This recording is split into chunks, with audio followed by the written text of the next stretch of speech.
So this is my presentation, which is kind of underwhelming after the one that we just saw, but it's hopefully going to help you to follow what I'm trying to do. Basically, what caught my attention in the call for papers was the sentence or the question as to how analytic philosophy could be ushered from its Hegelian to its Marxist phase. As you will see, I'm not in any way an expert on Brandom, but I was always compelled with this story that he tells about how basically analytic philosophy somehow repeated the history of classical German philosophy in going from Hume to Kant to Hegel. I suppose that most of you are familiar with that story. It goes something like, both in our talk about laws of nature and in our practical behavior and our talk about that, there's some sort of semantic surplus over what can be delivered by experience. So that has to be accounted for somehow.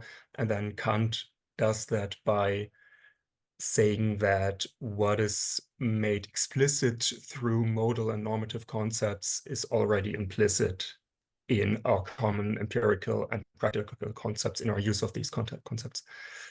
This being already contained is basically transcendental constitution. And according to Brandom, Hegel's twist on that is that this transcendental constitution is social institution. So it's, in a way, it's an obvious question to ask how this story might be continued going beyond Hegel.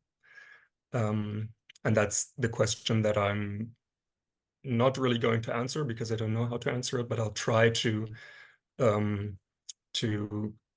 offer some remarks on how one might proceed here. I think we should distinguish two questions. One is Left-Hegelianism, like what would Left-Hegelianism look like if one continued the story that Brandom's telling, and the other one is more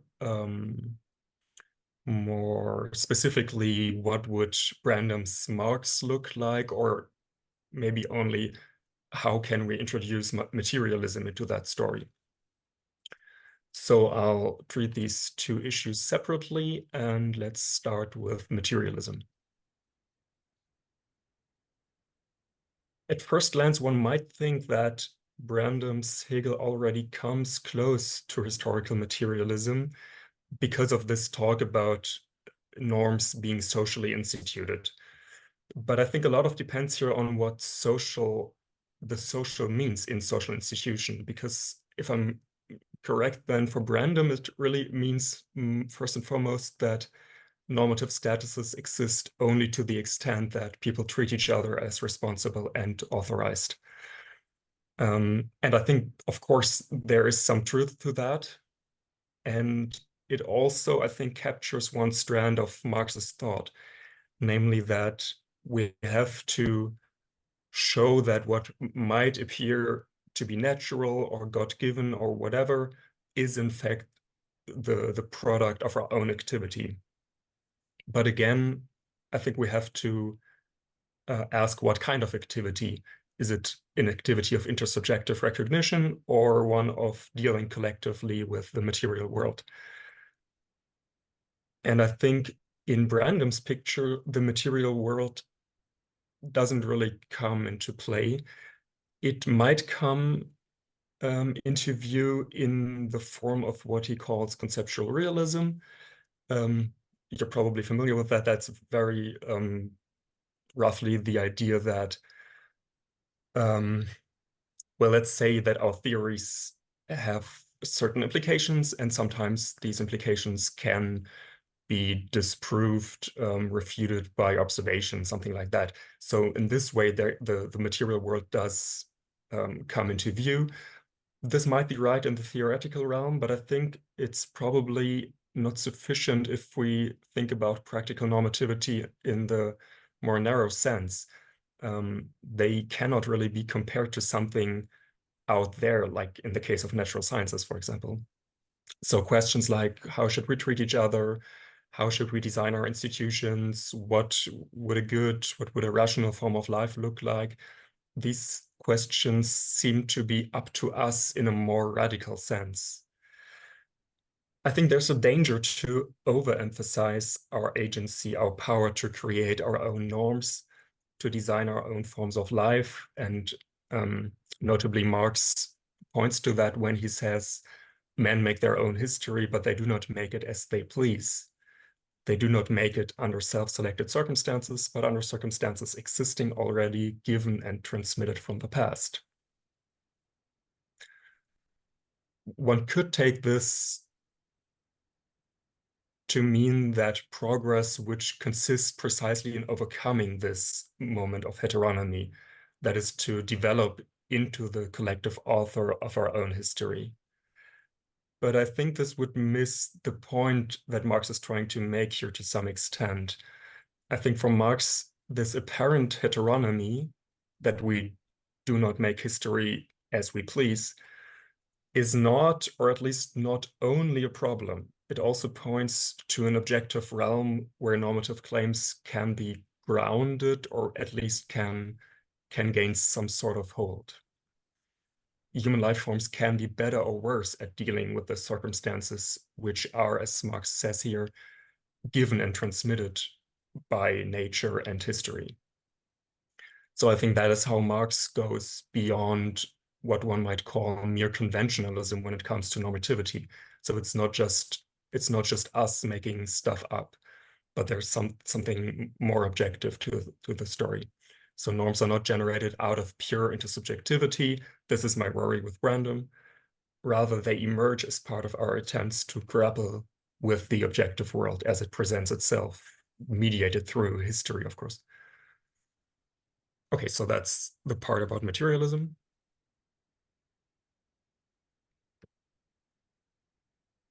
Let's talk about Left-Hegelianism a little.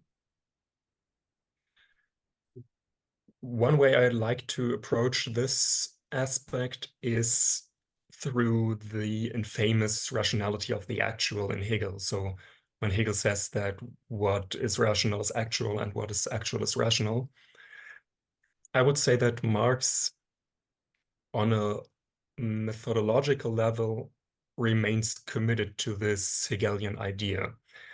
This is, of course, I mean, it's always been a huge debate, and I obviously will not settle this. So I'm really just stipulating this, that I think take this to be the core of Left-Hegelianism, namely that well, let's maybe show that also with a quote by Marx. Take this from the famous letter to Ruge in the what's it called, German-French yearbooks. Reason has always existed, but not always in a reasonable form. I would say that the first part of the sentence is the commitment to Hegelianism, to reason as existing. And the second part is the Left-Hegelian departure from Hegel. So there's still, for reason to actually exist, to actually be actual, it has to exist in a different form. And of course, this would also somehow change the content. But in any case, in order for reason to be fully actualized, the whole normative and institutional framework would have to be transcended. Now, this transcendence, that is this going beyond the given state of affairs, is obviously supposed to lead to a new kind of society, a society that is radically different from the present one and basically different from any kind of society that we had so far. But it's not supposed to be merely different. It's supposed to be better. But it's not supposed to be better with regard to some external trans-historical moral standard. It is supposed to be better in the sense of being the rational, legitimate successor to the present state of affairs. Socialism, communism, would be capitalism's determinate negation in Hegel's terms. As you also probably all know, this notion of determinate negation plays a very important role in Brandom's reading of Hegel. Brandom suggests that determinate negation should be understood as being fundamentally about semantics, about what it means for something to mean something. And he says determinate negation is the same as what he calls material incompatibility, where the idea is that to be conceptual contentful is to stand in such relations of material incompatibility and consequence, where Brandom thinks that material incompatibility is Hegel's determinate negation and material consequence is Hegel's mediation. And material just means that the relations of exclusion and inclusion and so on are referring to the content of the concepts and not merely the logical form. Then Brandom has this whole story about how this conceptual content has two sides. He likes to say that it is amphibious. It has the subjective side where empirical reality appears to knowing subjects in a certain way, which then gives rise to normative constraints because subjects ought not to have incompatible commitments and they ought to acknowledge the consequences of their commitments. And there's the objective side, which basically expresses what things are or can be, which then gives rise to modal constraints because objects cannot have properties that are incompatible, and they necessarily have properties that follow from other properties. Okay, so that's the basic idea. And then if the idea is that the same conceptual content can show up in these two forms, and genuine knowledge occurs basically when the same content appears in both forms. So here the idea of representation re-emerges in Brandom. Okay, that's just a very rough sketch of what Brandom says about material incompatibility. I think this reading of this as a reading of Hegel's determinate negation is certainly helpful in some respects, but there's also something fundamentally puzzling about it. Because as I already mentioned, determinate negation for Hegel, first and foremost, means something like rational successor, higher stage. Sometimes he calls it the next truth, die nächste Wahrheit in German. So it doesn't seem to mean simply determination of X through exclusion of Y, but it also is supposed to designate some higher stage that encompasses both X and Y. I just want to stress that I think it's really important as a reading of Hegel that determinate negation means the next stage, the rational successor itself. It's not the process leading there, but the result of that process. So the rational successor which emerges whenever a given form of life collapses under its internal contradictions. Now, of course, Brandom is aware of this diachronic dimension of Hegel's determinate negation, and he tries to capture it by conceiving of the process in which conceptual content is determined as a historical process.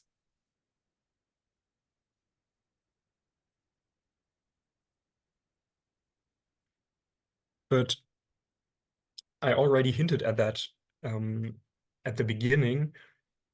I honestly don't quite see how this is supposed to work, or how it's supposed to go beyond what I called conventionalism. Because even if it is a historical process, so it's not up to us in the present to decide what certain commitments imply or how a certain conceptual content is fixed. It's not up to us as individuals and not even to us collectively, but because we have to do justice what previous generations have done, and then um, we basically have to wait and see what future generations will make of it, and if they will recognize our use of the concept as a precedent for their own use of the concept, and so on. But I still feel like that's not escaping conventionalism, or what you might call idealism, because it's still just intersubjectivity. And Brandom has some way of replying to that, and that's his whole story about alienation and how to overcome it, because he takes alienation to be the main pathology of modern forms of life, and that alienation here means that we cannot see how norms that we ourselves have instituted socially can then be rationally binding for us, because we just made up these norms. But again, I'm really looking forward to feedback on this point, because I don't see how it's how Branham's story of this historical process is doing the work that he needs to be done in order to really overcome alienation. Let me just take this clue, the Branham's theory of alienation, to get back to the question of Left-Hegelianism, because it's really, I think it's really important in that respect, because Brandom thinks that we need to achieve a new stage in history that we haven't achieved yet. So in that way, I think Brandom is reading Hegel as a Left-Hegelian, because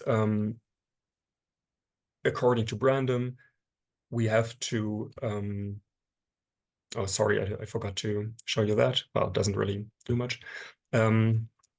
Brandom has this idea of there being basically three stages in world history. We have traditional forms of life, modern forms of life, postmodern forms of life. That's what he calls it, somewhat misleadingly. And traditional forms of life are characterized by the fact that we just take norms to be given, basically. That's what Brandom calls fetishism. It's also interesting how he uses these Marxist words in a peculiar way. Then for modernity, the main problem is alienation. That's, as I said, the problem that we can't really see how norms that we ourselves have instituted can then be rationally binding for us. And he wants both of these stages to be overcome and sublated in this what he calls this postmodern age of trust. I don't really want to go into the details. I just want to highlight that it is, on a formal level, as it were, it's a Left-Hegelian reading, just because there's still so much to come. There's still some sort of paradigmatic change that hasn't happened yet. And I think that's an obvious deviation from what Hegel says. Because, Hegel is quite clear on that point, that he really only wants to reconstruct what is already actual, and what is thereby showing how what is actual is rational. And it's all the more confusing, I think, because for Brandom, I think Brandom's reading of Hegel in a crucial way hinges on this essentially reconstructive character of Hegel's project. It is only in hindsight that one stage appears as the necessary successor of another.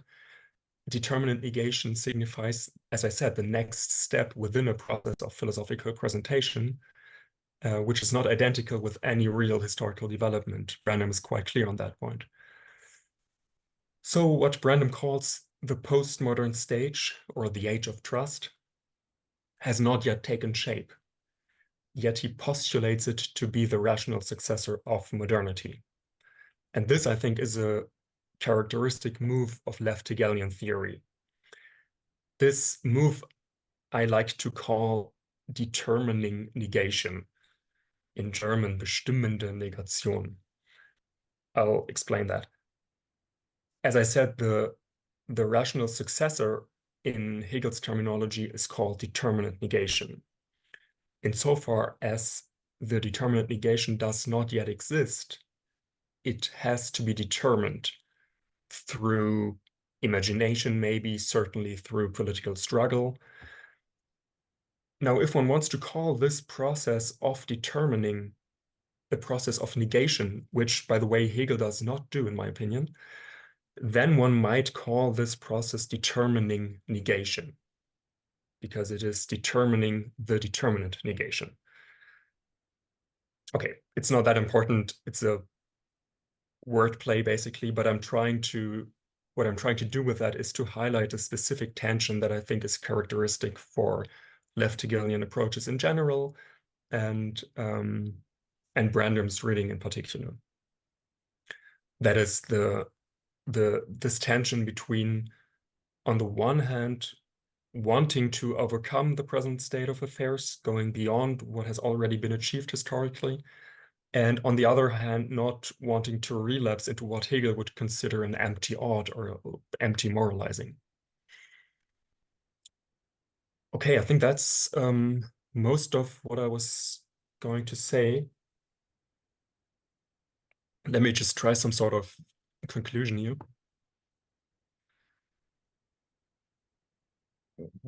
One might say that in some way Brandom has more to offer on the question of left-Hegelianism, but as I've shown, this comes at the cost of really conflating Hegel himself and left-Hegelianism. And with regard to materialism, I think this is really something that would have to be added from the outside to Brandom's theory. And I think maybe this could actually be helpful for Brandom's theory itself, because, as I said, I think he has this problem of conventionalism, and maybe adding a properly materialist theory about how social practices are not just mere intersubjectivity, but like ways of dealing with the outer world, and ways that can be more or less rational. This then might actually help Brandom to solve what he calls the problem of alienation. So I'd say in this regard, it is much more the case that Brandom needs Marxism than the other way around. But as you can see, I'm not really sure on these points, and I'm really looking forward to your feedback on that. Yeah, thanks for your attention. Thank you very much. We now have 20 minutes for Q&A, or less if there are other things to talk about. So, everybody begin?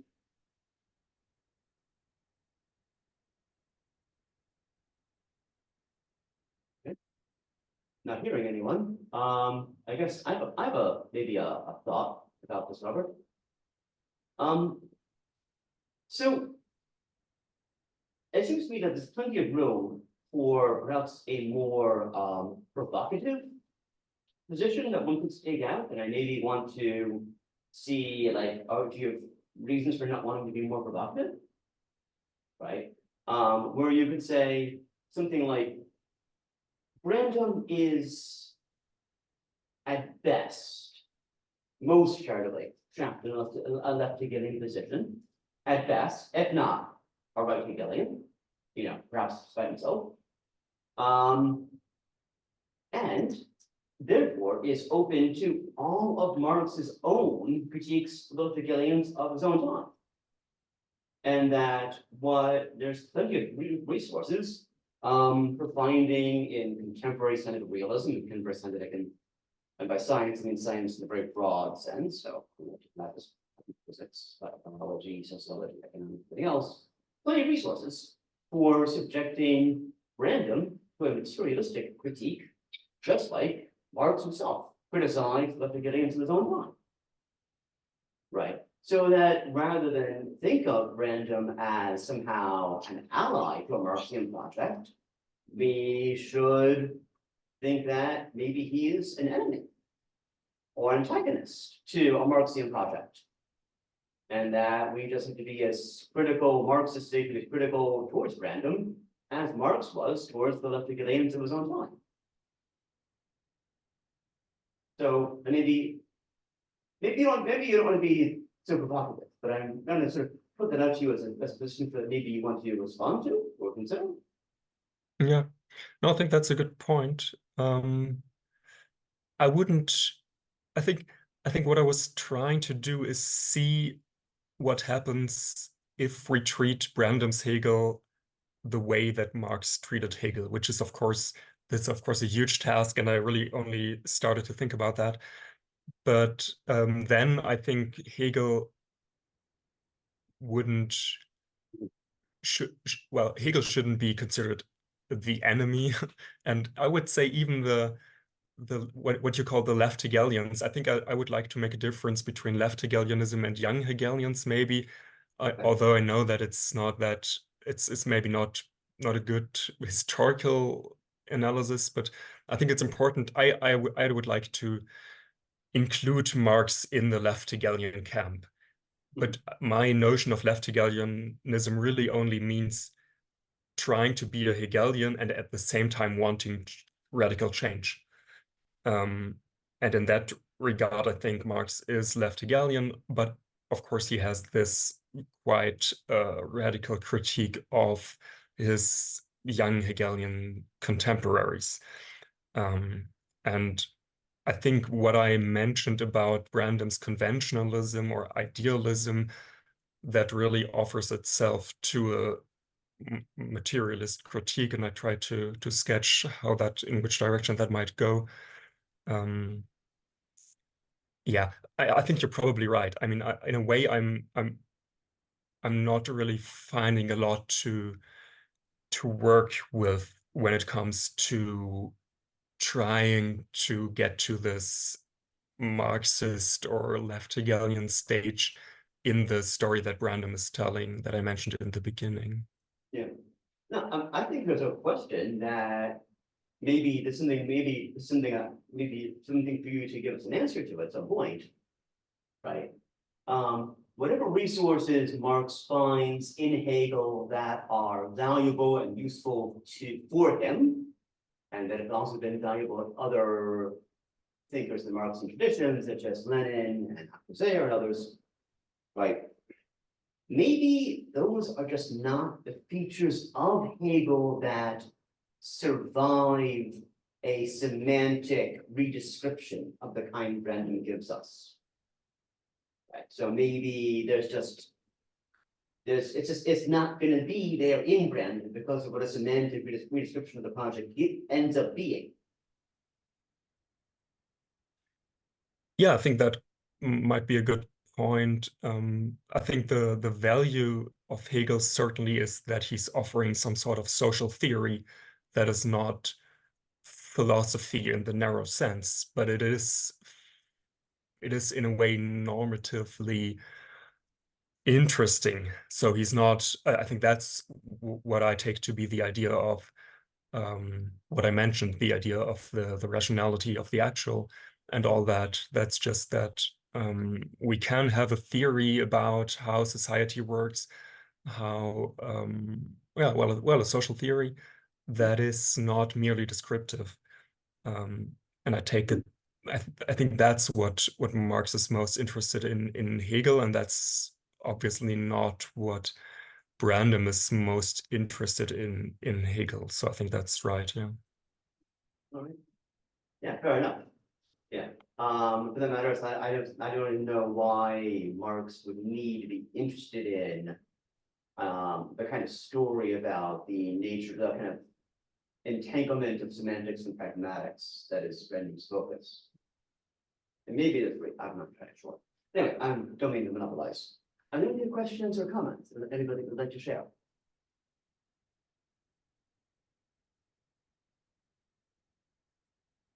That might be a sign that we all want lunch. I'm not sure. Okay, so look, Robert, thank you so much for your time.